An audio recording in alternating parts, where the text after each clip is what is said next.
নিজের পরিবারের কেউ দুর্নীতিবাজ নন বলে দাবি করেছেন ছাগল কাণ্ডে আলোচিত জাতীয় রাজস্ব বোর্ডের সাবেক সদস্য মতিউর রহমান। তিনি বলেন, ছাগল কাণ্ড আমার জীবনের জন্য অভিশাপ। গতকাল বুধবার ঢাকার চিফ মেট্রোপলিটন ম্যাজিস্ট্রেট আদালতে এ কথা বলেন মতিউর রহমান। বিকাল 5টার দিকে মাইক্রোবাসে করে আদালতে আনা হয় তাকে। এর আগে আজ সকালে রাজধানীর বসুন্ধরা এলাকা থেকে মতিউর ও তার প্রথম স্ত্রীর সাবেক উপজেলা চেয়ারম্যান লায়লা কানিজকে গ্রেপ্তার করে পুলিশ।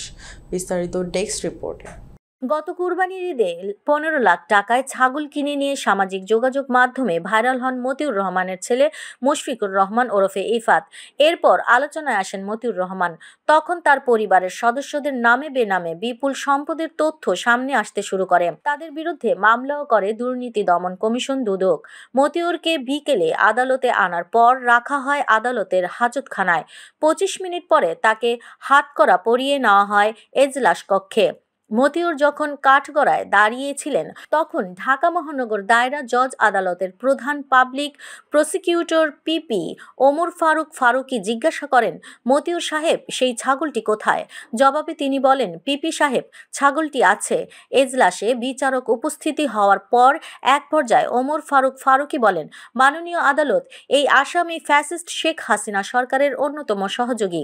এজন্য তাকে এনবিআর এর মতো গুরুত্বপূর্ণ জায়গায় পদায়ন করা হয়েছিল। তিনি এনবিআর এর সদস্য ছিলেন। গত কুরবানির ঈদে তার ছেলে 15 লাখ টাকার ছাগল কিনেছিলেন। কিন্তু এনবিআর এর একজন সদস্যর কত টাকা বেতন? পিপি ওমর ফারুক ফারুকী আদালতকে আরও বলেন, মতিউরের ছেলের ছাগল কাণ্ড আলোচিত হওয়ার পর দুদক তাদের সম্পদ অনুসন্ধান শুরু করে।